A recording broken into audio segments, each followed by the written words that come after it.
Sherry and Julie both came to my office and had a meeting with me, and they are very frustrated. They're not angry, but they are very, very frustrated, and we've all heard this story over and over.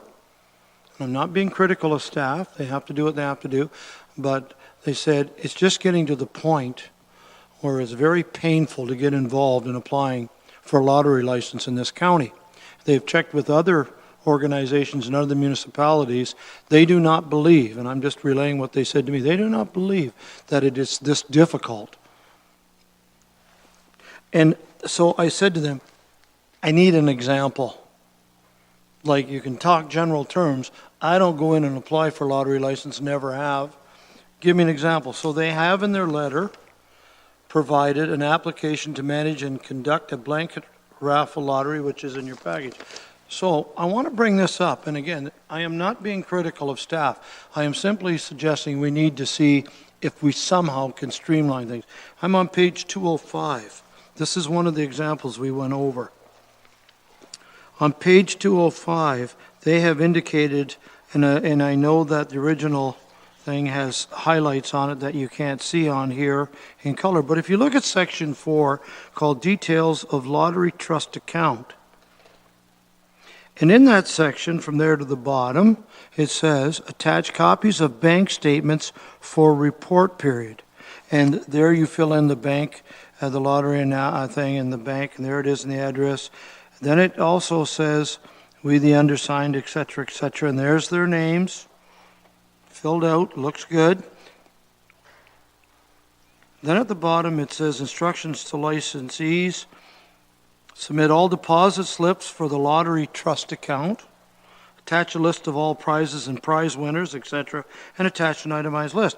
Now, if you look up at the left-hand side where it's circled, they say, after they did this and complied, in their opinion with Section 4, we were also asked for copies of all checks, even after bank statements were provided. So if you want copies of checks, put it on the application. Don't send people off to fill it out. It's filled out properly. And then when they come back, say, well, where are the copy of our checks?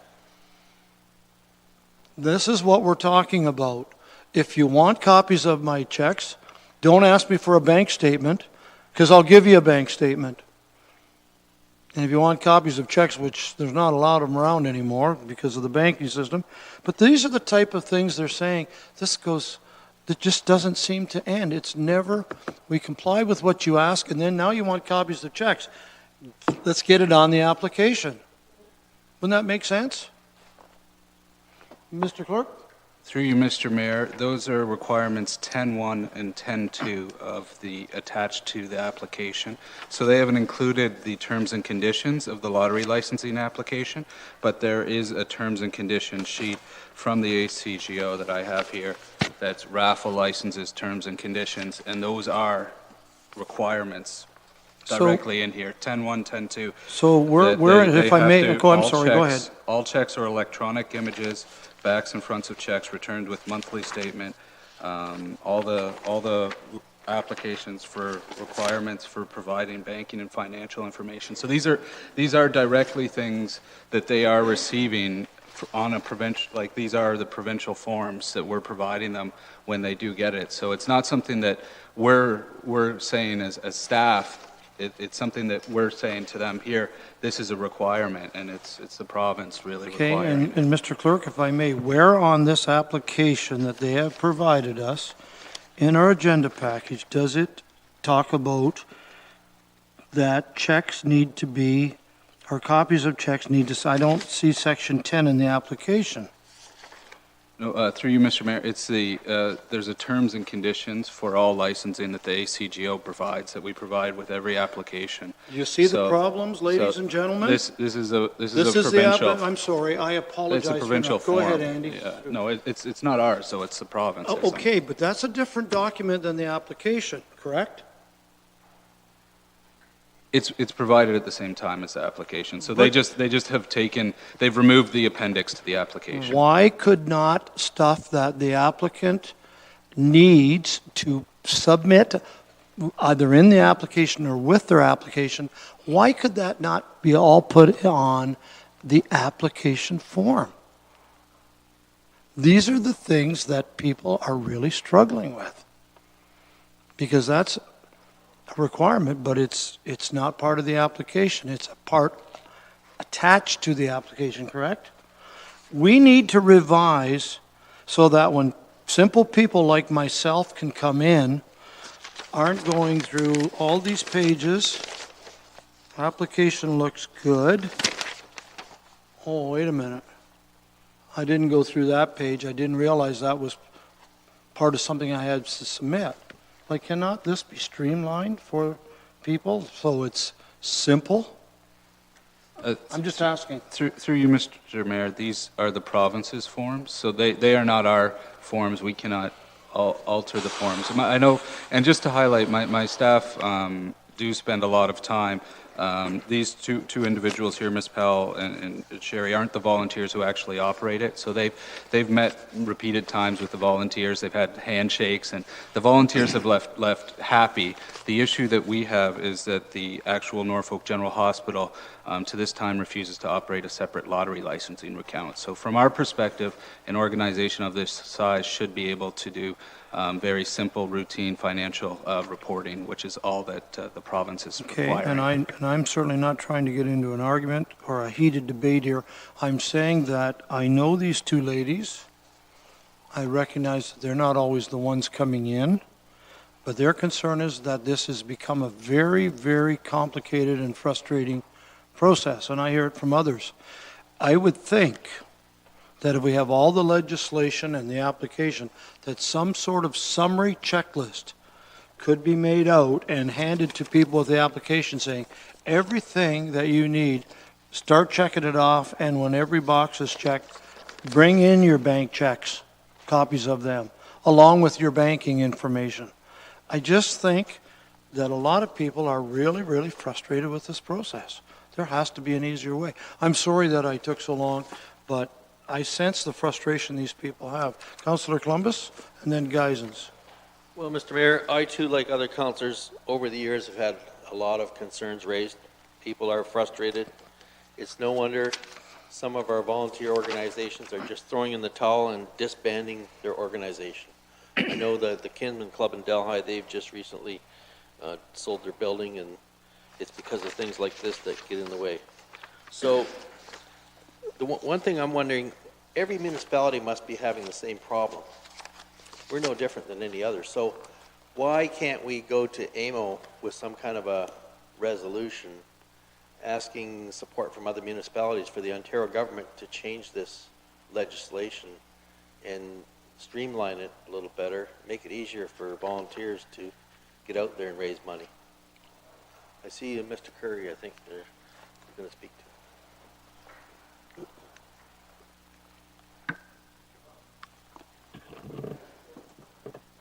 You don't need to hear from me. I can boom. Yesterday afternoon, the county did receive email from the province inviting us to attempt to put together submissions for the AMO conference, in fact. And although I haven't checked with Norfolk, certainly it's been a while, as far as I'm aware, since any municipality has attempted to speak on this issue in particular. So there's a good opportunity here to speak with a part of a ministry that doesn't actually have a lot to do with AMO normally. I think there's a golden opportunity here if that were the will of council. Thank you. And Councillor Columbus. So with the county manager's statement there, would he be prepared to help us draft something that could be distributed to other municipalities for support to go to AMO? Indeed, he would. Sounds good to me. Let's get started. Councillor Geisens. Thank you. I look after the Nevada tickets for the Cortland Lions, and over the last, I'm going to guess about 4 or 5 years, it changes every year, to tell you the truth, and I'm not blaming any of our staff or anything like that. It's probably much more than it's not them, it's the province that's causing the problem. what I don't get and what we just talked about, when you have dollars or money to put in checks or whatever, you put it in a deposit slip, take it to the bank. You have the checks in there and all the amounts, but then they still want to see the bank statements. So you have exactly the same thing. And yes, the checks are there on statements. And I'm not, we're doing it now, but I guess the red tape to get this done is becoming more and more. And if the lotteries are going to want to continue these break open tickets, they're going to have to look at it a little bit differently. Yes, there was a problem at one time with people were handing in tickets, whether it's a scratch ticket or something like that, and somebody would say, no, you didn't win, and somebody else actually then kept the money. And we heard that happen, and I think that's where the change comes from.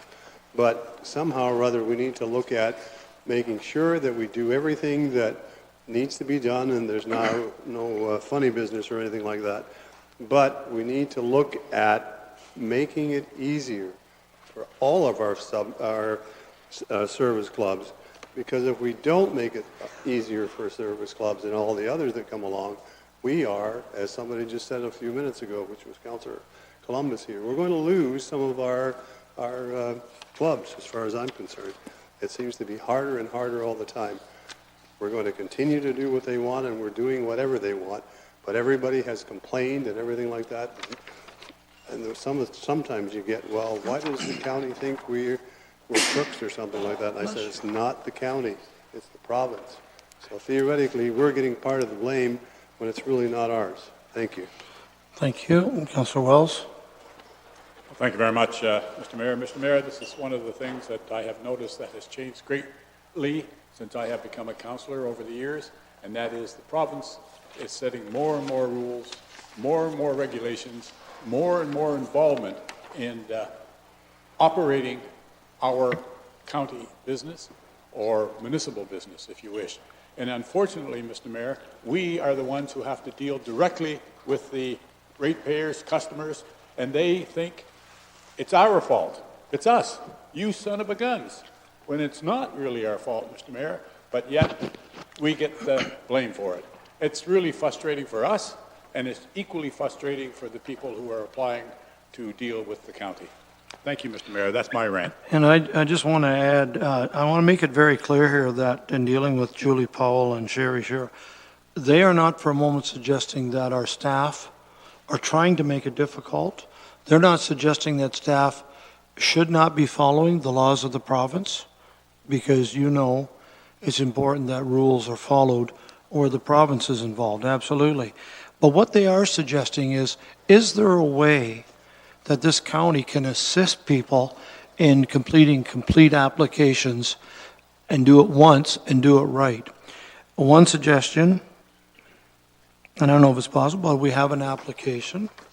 If we could make up a dummy example to hand out of a fictitious group and fill it out and make it up complete as an example to say, this is what a complete application looks like. Oh, it doesn't say on here about the bank statement, it says on another document, but the next page can say, number one, be sure to include all copies of checks. Number two,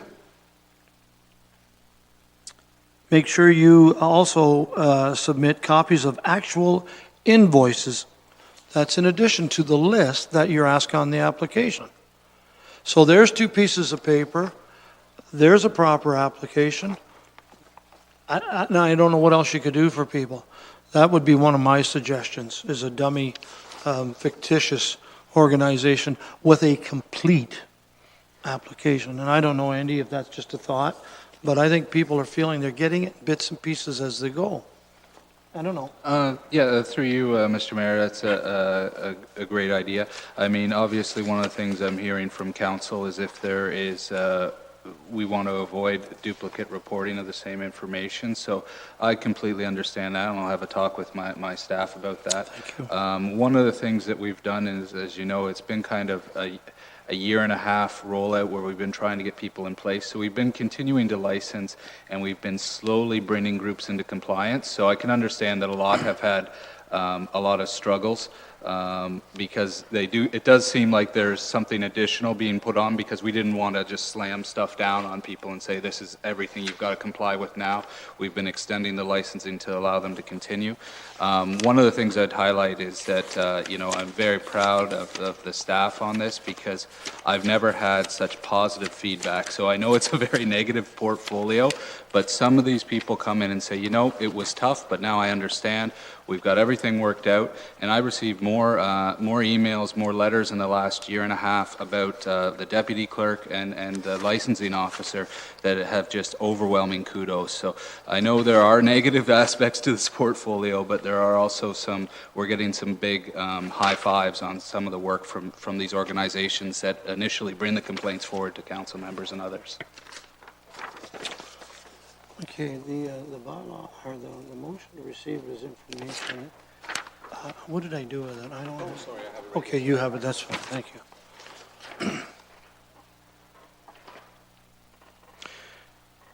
Do you want these as two, or I can divide them into one? It's up to you. Moved by Councillor Oliver. Oh, I've read that, and first of all, the first motion is to receive this information. Those in favor? Carried. The second one, I have a mover, Councillor Black, and this is for the mayor to, well, I'll read it and then I'll get a seconder. The mayor be directed to send a letter outlining concerns around restrictive requirements around lottery licensing to be sent to the Attorney General as well as AMO. Mover, I'll leave a seconder. Black has moved. Seconder, Cousins. Okay, any discussion on this? Those in favor? Carrie, and thank you for that. And Mr. Clerk, thank you for letting me vent a little bit my frustration. Just want to see if we can make things a little bit more simple. And again, I know how much work your staff does down there in handling all these. There's no question about that. But if we can simplify things a little bit, make them a little more user-friendly, I think that's going to be a big help here. Councillor Oliver, please. Thank you, Mr. Mayor, and I certainly agree with what Council has done in terms of sort of taking a shot at the province and the AGCO. Will you still, Mr. Mayor, ask or ask the county clerk if it's possible to receive from his office the specific part of the provincial rules that detail how and what we must report as far as use of funds raised? That's the specific example that I'm interested in. Could you get that for us and just email it to us? Because if it's very simple that just says you can only use it in Ontario, because it's an Ontario lottery license, then we may be overdoing it. If it's a whole list of long things that have to be detailed, then that's different. So that's all I'm asking is to get a specific excerpt. Of course, yeah. It's quite it's quite complicated, but I'll send you the stuff with a brief explanation. Thank you. I will now go to, excuse me, no presentations or deputations tonight.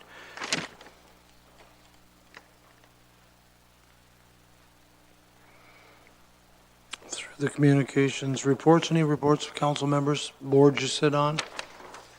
I'll go to bylaws now.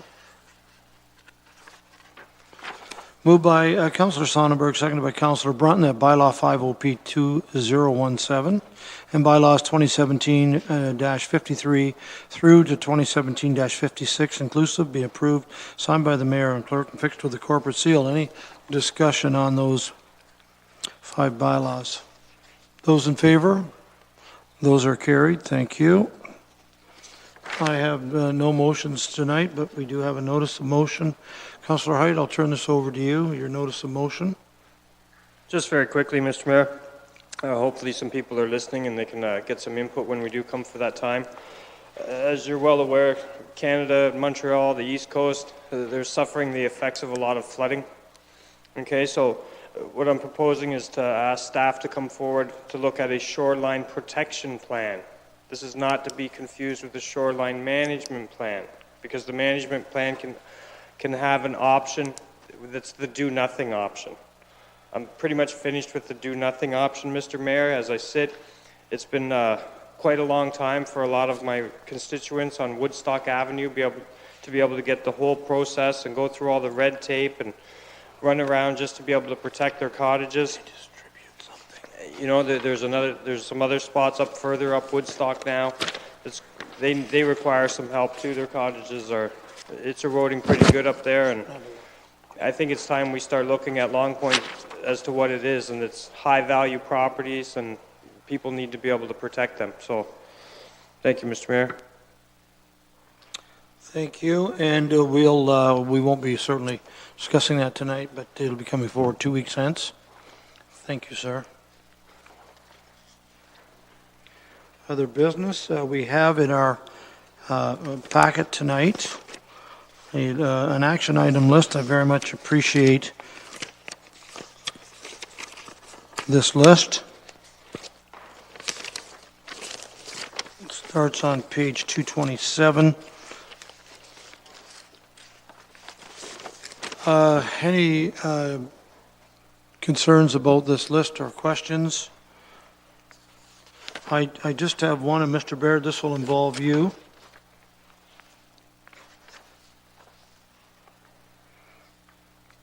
Yeah, here we are. I'm on page 5 of 9, which is 231 of our agenda package. I've had a couple of inquiries from the Point, as we call it, Long Point, property owners. And at the top, you see further washroom locations, examination of county right-of-ways, Erie Boulevard. In other words, I've been asked where the county is currently at as far, and I know as far as these public accesses, I know that some councilors have been out. I have been out. The county manager has been out to Long Point. I believe, Mr. Cridlin, you've been out. Yeah, I could go on. And Mr. Baird, I know that some, I believe 2 of the 5 are temporarily closed off because of the lack of beach to accommodate people. And I guess overall, the questions I'm getting are, well, a couple of things. One question was a good one. When is your summer catalog, that's not the right word, the summer flyer, booklet, sorry? Thank you, activity guy, thank you. I just couldn't picture it, I couldn't name it. May 24th weekend is not very far away, less than 2 weeks. So I guess some of people are just really not sure, as myself, how we're continuing to monitor. Could you give me an update, Chris Baird, and I'll get back to some of these folks. Sure. With respect to the 2017 activity guide, that's at the printers right now. Okay. There's 65,000 copies that are being printed as we speak. They'll be out in time for the Victoria Day weekend. With respect to this report that you've noted here, that is scheduled to come next Tuesday. I'll be presenting it to you. So next Tuesday at Committee of Council, there will be a report here on further washroom locations and et cetera, et cetera. And that's for further washroom locations, correct? It's a joint report with Mr. Cridlin and I, and it will identify where staff are proposing portable washrooms be placed, and it also will deal with, as a result of the significant beach erosion at those locations, we can have a discussion at that point. Ms. Robinson's road staff have been most helpful keeping that safe for visitors, residents. I'll pass that information along. Anything else on this action items? Okay. I appreciate this list very much, knowing the status of things that are completed, yet to be completed, and in the works. We'll continue with, Mr. Johnson. Thank you, Mr. Mayor. I was going to say this under other business once it came around, but I think it's better to say it now.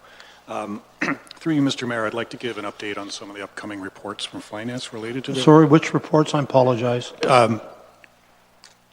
There's several reports coming from Finance over the next few weeks, and I wanted to give an update on the timing of them, if I could. Okay. On May 16th, Finance will be delivering the water and wastewater report related to options to collect the arrears using a collection agency. Also, on the 16th, Finance will be presenting the tax ratio report with a presentation from MPAC on that topic related to farm assessments.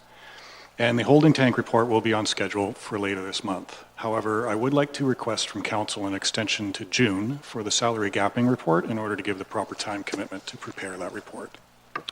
I appreciate that very much. An extension, I hear no objection to that. Good reports take time. But thank you for letting us know. Mr. Baird, other business? Thank you. Mr. County Manager, anything for this group? Not at this time, thank you. That's good. Mr. Clerk? Thank you, Mr. Mayor. Mr. Cridlin? Nothing this evening. Miranda? Nothing, thank you. Nothing this evening. Thank you. Councillor Height. Other business, sir. Thank you, Mayor Luke. I guess this Sunday or last Sunday, I was at the Houghton First Baptist Church for their 176th anniversary. So, older than Canada, Mr. Mayor. A great time. Sandwiches are always good. I like that one.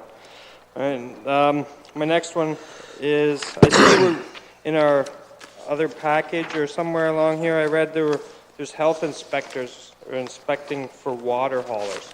That's only our commercial water haulers. I was wondering, I guess I have a bit of a dilemma with this one, considering those are professional commercial businesses that do this for a living. And yet when I go to the water tower in Port Royal, when I went last year, obviously we had the big drought, a lot of people were drawing water out of it. So as I believe it to be, you can go, you can buy bulk water from the county, you can take your own hose, you can plug it into the same hose that those commercial people use and dump water into your trailer that cannot possibly hold 2 of these full totes, but I've seen it done. But who regulates them? So the cow trough hose that was dipped in the cow trough goes on the same connector that all the rest of the haulers use, and we get mad cow disease spread around Norfolk County. I'm not sure if you're going after the right people, to be honest. Through the mayor to Councillor Height, I'll have to get back to you on that specifically, but this was to protect the commercial haulers and the community to ensure the safety of all the water that is that's transported, to ensure its safety. Right, but that contamination could be spread with just one person paying. I'm not sure how you get an account with that stuff, but to go there and hook a contaminated hose onto our thing and you contaminate a whole bunch of people. Right? There has to be something in place there, right? And not just our commercial haulers. Mm-hmm. So I'd be looking forward to an update on that one. Through the mayor, we'd be happy to look to our senior public health inspectors and our health inspectors just to get the clarity on Councillor Height's question. Okay, thank you. My last item. Oh, Jim? Ed. Thank you very much, Mr. Mayor, and thanks to Councillor Height for bringing this up. Marlene, I too wondered about, relative to the new announcement of inspections and licensing of commercial haulers, was that a new initiative mandated by the Ministry of Health to us, or was this just something we took on of our own volition within the health unit? Through the mayor to Councillor Oliver, this has been going on for 2 years, so we've actually been implementing it and educating the water haulers over the past couple of years to ensure safe drinking water and also in accordance with the standards for public health. Okay, my last one, Mr. Mayor. I guess there's some concerns out there that people aren't pulling over for emergency vehicles. The flashing lights, of course, and it happens, right, no matter what, but as I understand it, we have a bit of a dilemma with our volunteer firemen. They run a different light on their vehicles when they go to a fire. And how does that work? Is there a bylaw that we need to implement to get people to know that it's against the law not to pull over for them, or? Yeah, if I hear you correctly, are you wondering if there is a bylaw that we have that would better enforce that people must pull over? More so it's based on the volunteer fire department people when they go to the station or something, that people aren't pulling over. I don't know if it's some highway traffic thing. Okay, and yeah, I got you now, and I apologize. Yes, Lee, please. Through the mayor to council, I believe what you're referring to is the volunteer firefighters are given a green flashing light that they're allowed to put on their personal vehicles so that people are aware that they are en route to a fire hall in order to respond to a fire. Under the Highway Traffic Act, we do not have the ability to make it a bylaw in Norfolk County to require everybody to pull over. If council is desirous of, I'm going to say, increasing the public knowledge with respect to what the green flashing lights are doing, Brant County was quite successful on all major roads entering into the municipality. They have a sign advising people of what the flashing green light is for, and we noticed a significant improvement with the number of people being aware. People, honestly, we found just were not aware of the fact that the flashing green light was to be used for volunteer firefighters responding to the hall to respond to a fire. So what do you need, staff direction or direction from council to? Direction to staff to review that. We can certainly review that and bring back a report that advises our suggested locations and the associated cost. The cost would be minimal because it's just signage, and we could put them on existing signposts, but we could certainly bring it back to ensure council's concurrence with the locations that staff have suggested. We'd probably recycle some of the Long Point signs. Thank you very much for getting some of those out of there.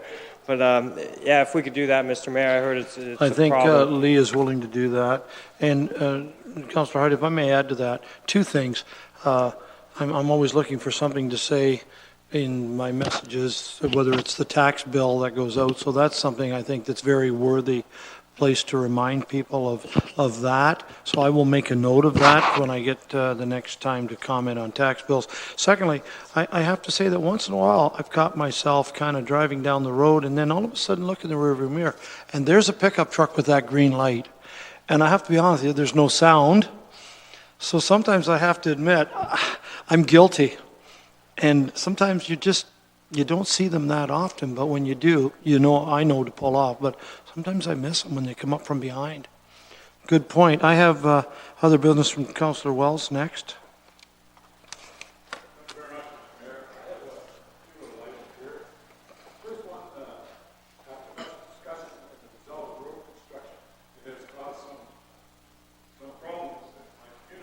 On St. Andrew Street, I believe that you were going to also address that.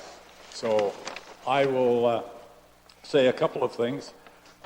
Today I had a call from a ratepayer whose son hit a pothole, and unfortunately his tire went, and he wasn't too happy. But I must say, our county staff was there, and they filled the pothole, and that's good. But they are very concerned about the increased traffic because they are not able to go up Main Street now, and the amount of traffic there, as well as the speed on that St. Andrew Street, and they're wondering if there's anything we could do. Could we do something to help?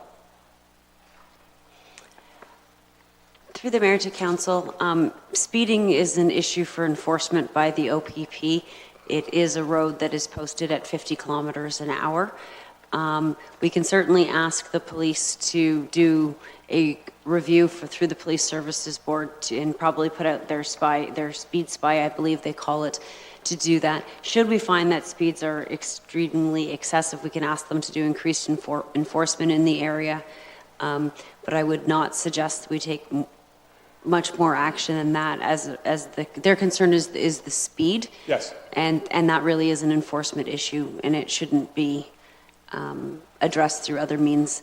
Lots of suggestions were made to put in stop signs all over the place, and stop signs are not, they're not a speed control mechanism, and they should not be used as such. And the only other suggestion that was made is when they were having trouble up on the Prospect, some people went out and purchased these signs that says slow down. Would those be all right to put in on that road? Through the mayor to council, our experience has been that if people are driving too fast, they're already ignoring the speed limit signs, and typically a sign that says slow down doesn't really do anything more to encourage them. However, the police presence is much more effective at controlling the speed than a sign is. And I'm sure that Councillor Oliver and Mayor Luke will certainly bring that to the attention of the Police Services Board. Councillor Wells, if I could comment on that. And I'll sit down I and know comment on that Councillor Oliver has already requested it be put on the next Police Services Board meeting in May. Also, I just wanted to say to you that I did contact the inspector myself, and our detachment is very responsive to our concerns. I am just thrilled. And of course, some people would not be happy in some situations unless there was a cruiser sitting there around the clock. And Mr. Horvat did respond to me, Inspector Horvat, yesterday at 4:30. He said to one of his personnel, Paul, maybe you can do speed spy checks on that road prior to our PSB meeting. So I think we're going to see some activity there, and maybe when people start seeing police officers there more frequently, then things will slow down. It is going to be a concern for a lot of people, especially when we start to get into the very hot weather in the summer in June and on weekends. So thank you. Councillor Wells, anything further? Go ahead. Yes, I do. Thank you for very that. much, Mr. Mayor. Mr. Mayor, some time ago, we had quite a discussion here at council as to whether we should hire staff to look after our water billings or whether we should send them out to a contractor. And I must truthfully say that I favored a contractor, so we did not have to hire more staff. I believe that would be more economical for our ratepayers. And unfortunately, I'm not sure I made the right decision, because I certainly have received a great number of calls, as I'm sure many of you have as well, about the billing system, the inconsistent billing system. And just to give you an example, I had a customer, or ratepayer, call me yesterday. He received a bill in January. He received a bill in February the 17th. He received another bill on March the 9th. He received another bill on March the 31st. He received a bill on May the 1st and one on May the 30th. And his next one supposedly is on July the 3rd. And I guess what I'm going to ask Ms. Robinson is, are we soon going to get more consistency from this service provider that we have? Through the mayor to council. Yes, as we reported previously, there was a considerable number of different billing dates, et cetera, as a result of all of the changes throughout the years. As part of this process, they have realigned all of the billing dates, and people are now receiving invoices for a month at a time, and that will continue. This is just the tail end of it. Good. That's good news, and I'm sure our constituents will be quite happy about that. I had a call today, Mr. Mayor. A person has purchased what is called an electric GEM, J-E-M car. He has it licensed, and the speed is 50, I guess a maximum speed of 50 miles per hour. And, but he needs permission from the municipality to put it on our roads. Even I found that rather strange, because if it's licensed, you think you'd be able to drive it. But I did check with our clerk, and I think he's going to tell us about it. Through you, Mr. Mayor. Yes, I had a brief little time to look into this, and there was a pilot program to allow low-speed vehicles on roadways that ended in 2014. So currently in the province of Ontario, it's illegal to do it. I imagine you could potentially go for an all-terrain vehicle bylaw to allow such a vehicle to operate on our roadways, because then you'd be able to operate any type of ATV or recreational vehicle on our roadways, and that would be probably the only way to allow a low-speed vehicle on our roads. Strange, isn't it? We gave him a license, and we won't let him on the road. What is the maximum speed? 50 kilometers Oh, per I thought hour. you said miles an hour. No, Okay. I'm sure it must be kilometers. No, I'm sorry, 50 kilometers I think per hour. I said miles per Now, hour. now but I it must be understand. kilometers, Thank yeah. you. Okay. Thank you for looking into that, and thank you for getting back to the person. I have two others, very quick items, and both Councillor Oliver or Councillor Height might be able to explain this. The region of Waterloo joined SWIFT as a full partner, contributing $2.2 million to build internet broadband. Could we have some discussion about, not discussion, but some information on that, Mr. Mayor? What does that mean? I mean, I know what I don't know what $2.2 million is. I don't have it in my bank account, but I've read about it. If I can give you an update on what I know, and anyone else. This entire project is in the $250 million range, and I have the figures in my office because obviously I attended WOWC. It is a number of municipalities participating from Windsor through southwestern Ontario across where we are, as far as Hamilton and Niagara Falls, and certainly some other outlying areas like Caledon is part of this, even though they're sort of outside their part. But this Waterloo was not a part of the SWIFT, and they have just recently come on board with their contribution. And, excuse me, I will get some information out to council on this. The RFPQ has been issued, on May the 12th. The RFPQ, which is a request for proposal qualification, has been issued, and this is the first sort of moving forward to put together and look at all the areas, all the municipalities, Councillor Wells, and what systems are now in place. And hopefully by December, as a follow-up, there will be an RFP issued.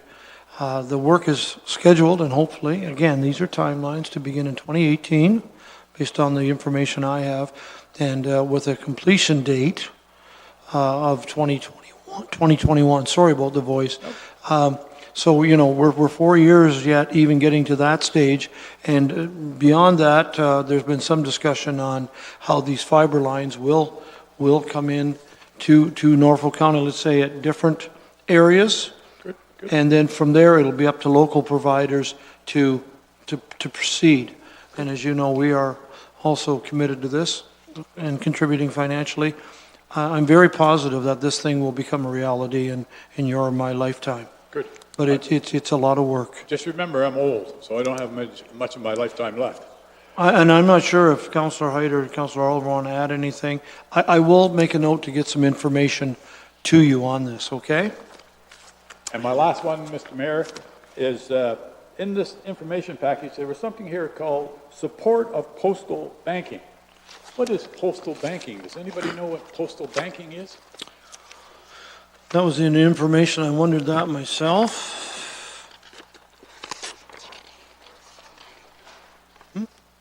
I don't know what it is. Yeah, Mr. County Manager, are you familiar with this term? I understand it's a move within rural Ontario in the smallest communities that are wherein there's only one bank, and whichever one that happens to be closes up. You are left with no financial services for the locals. And the proposal, as I understand, is to try to mimic Japan's system. Is the biggest bank in Japan happens to be their postal service. So their federal government is also their largest banker.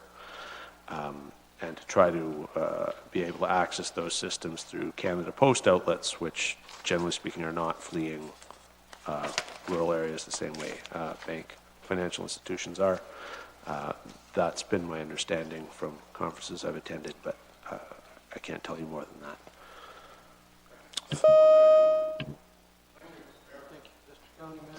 And thank you, Mr. County Manager and Councillor Wells. Councillor Columbus, please, other business. Thank you, Mr. Mayor. I've got a few items here. First of all, someone asked me about the Trees for Roads program, and they were told that was suspended on private properties. Does anybody have an answer as to why it was suspended, or was it cut out of the budget? Through the mayor, my understanding is the plantings on private properties are done by the CA. They still operate that program. Norfolk County staff plant on county properties. So I'm not, as far as I know, the program is still offered by the CA. It is. Okay. It's my understanding, but I can check and I'll get some give an email. clarification on that, Yep. because they had mentioned that it wasn't available at all anymore. So these are the bigger trees, the 2-inch caliper trees that Yes. are planted. Okay. If we can get that clarified then. And the other one I wanted to mention was Councillor Black and Councillor Oliver and I attended the Multicultural Heritage Association Festival on the weekend, on Sunday. It was very well attended. Mary Jane Kekis and the group did an outstanding job. They had all kinds of ethnic displays, music, singing, dancing, all kinds of food displays too. So it all went over very well. They hadn't had one of these for quite some time. And it was a lot of work goes into it, but it was enjoyable. And the other one is the Amazing Places bus tour is tomorrow, May 10th. I think Mayor Luke's on it. Yes. Someone else on it too. Anyway, they're going to be visiting several sites that have been designated as amazing places.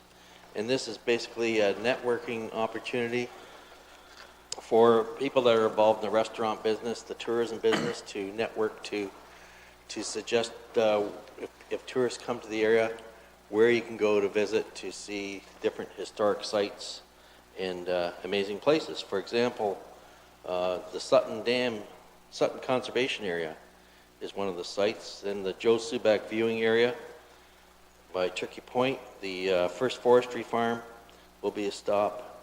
Eco Adventures, this is the bungee, or the Eco Adventures, the, what do they call that? Zip line, yep. And the Black Bridge in Waterford over to Whistling Gardens, and then to Bonnie Heath Lavender and Winery. So those will be the stops. Thank you. Thank you, Councillor Black. Mayor Luke, thank you. We've got a question through you to Lee Robinson. And I was looking at one of our public works publications, I'm not sure which one, but I found a very interesting article on trenchless water main replacement, and thought that that was such a wonderful idea, very cost effective, where you don't really have to dig up the road. You can fix water pipes and sewer pipes without digging the road up. You may have a road surface that's in great shape, but maybe your pipes underneath aren't. And I just wondered through you to Lee, are we using that technology at all here in Norfolk County? Because I could see where it'd be a huge cost savings. Through the mayor to council, I don't believe that we have had an instance where we have used the trenchless technology for the replacement of water main. It is something we do consider. Unfortunately for us, typically most of our infrastructure is exceeded its life expectancy and capacity by the time we have the opportunity to repair it, and as such we need to redo most of everything. However, we did save a considerable amount of money by doing some sewer relining. I believe there was one project in Simcoe and one project in Port Dover where we were able to delete the sanitary sewer components of those projects, and we actually did the relining. And by doing the relining is just another trenchless technique that can be used to rehabilitate it. So it most certainly is technology that we look at on a regular basis, depending on the infrastructure needs of our municipality. That's good to hear, because I just wondered if we were using it, and I guess where appropriate and possible we do. Okay, thank you very much. Thank you, Councillor Geisens. Thank you, Councillor Brunton. Thank you, Mayor Luke. In our information package here, I was reading through everything, and the one that caught my eye is on page 13 of that, where it says, and I think it's from the North Frontenac, Township of North Frontenac, resolution, hydro reduction of 25% not applicable to seasonal residents. I did not know that. Does that mean our Turkey Point, Long Point area residents will not benefit from that, I guess?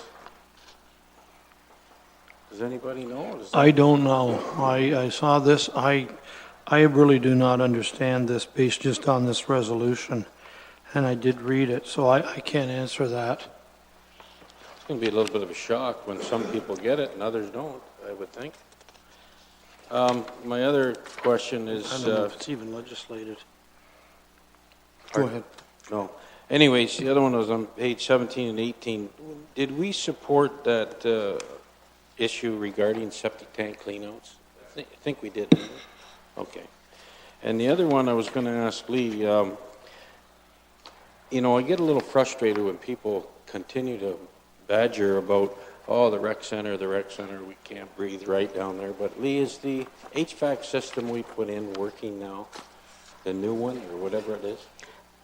Through the mayor to council, the modifications that we did to the HVAC system, yes, it is operational, it's working quite well. And we haven't received any other issues from our staff whatsoever with respect to that. So everybody's breathing well. I don't think I can make a comment on how everybody's breathing, but we aren't having any issues as a result of the pool at this time. Thank you. Thank you. Thank you. Councillor Sonnenberg? Just a brief weather update. I don't know about the rest of you, but I'm getting calls on drainage problems. You know, my ditches are full, my field is flooded. Get a hold of the drainage people and do something about this. Well, it's only rained 6 inches in the last week. I mean, by the time I get there, usually the next day, the problem has kind of disappeared. People should just be patient. Water does flow downhill, and it will eventually end up in the ocean, so just give it a while. What a difference a few months make. Last summer, must have heard it 100 times. I've lived here for 50 years, and my well has never gone dry. Now I'm hearing, I've lived here for 50 years, and my basement's never had water in it before. So Mother Nature does act in peculiar ways. Thank you. Councillor Sonnenberg, did you get a call from a resident along the Boston Creek east of Boston? Okay, thank you. I've called the Conservation Authority. I have not got back to her yet. Okay, thank you. Okay. And certainly, last but not least, is Councillor Oliver. Thank you, Mr. Mayor. I do have two quick things, and I'll really try and make them quick. First of all, I was glad last Thursday night to be able to represent yourself, Mr. Mayor, and Council at the fundraising dinner of the Haldeman Norfolk Crime Stoppers organization. Probably others have attended those events over the years. Took place in Jarvis, a very, very enjoyable evening. I got to sit with Mayor Hewitt and Inspector Horvath and Neil Unwin, who was the chair of Crime Stoppers. So it was a great evening, and I was happy to bring greetings on behalf of the county and to thank those folks for their volunteer work. Mr. Mayor, during the course of the evening, Mayor Hewitt mentioned to me again his interest, and I think their council's interest, in perhaps establishing a protocol where we meet together as two councils just to exchange ideas and priorities and just establish that relationship. So I indicated to him that I personally think it's a good idea and that I would bring it to you, Mr. Mayor, and the council just to see it. Once again, I know we've talked about that, but I don't know that we've ever established that as something that we would be interested in doing. So I just leave that with council and with yourself, Mr. Mayor. The other thing I'd like to ask, as we all did, I guess we heard on the radio the other day, just some comments from yourself, Mr. Mayor, following a session that I think it said you attended regarding the Community Hub Secretariat, if you like, or organization hosted by the provincial government. And I would appreciate if, and you don't need to do it tonight because we don't have time, but is there some update that you could give us as council on what happened at that event? And I know I heard some negative news that maybe there isn't any funding, but maybe that's just for this year and things change next year. I was glad we were there, Mr. Mayor. I really appreciate if you and others went, but I'd like, for one, to get a bit of an update on it at some point. Mr. Goodland, would it be fair to say we can put together a little update on what was discussed with a representative from the ministry?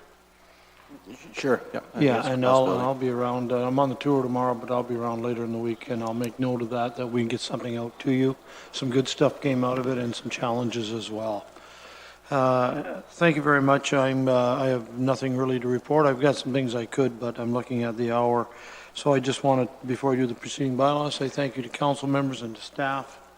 I know it's busy times here in Norfolk County. We certainly have lots to do and people are working hard. So I say to all of you, thank you for your efforts. Councillor Wells has moved, Sonnenberg has seconded that bylaw 2017-57 being a bylaw to confirm the proceedings of council on May the 9th, 2017 be approved, signed by the mayor and by the clerk and be affixed with a corporate seal. Those in favor, and that would be carried. And drive safely. Have a good evening.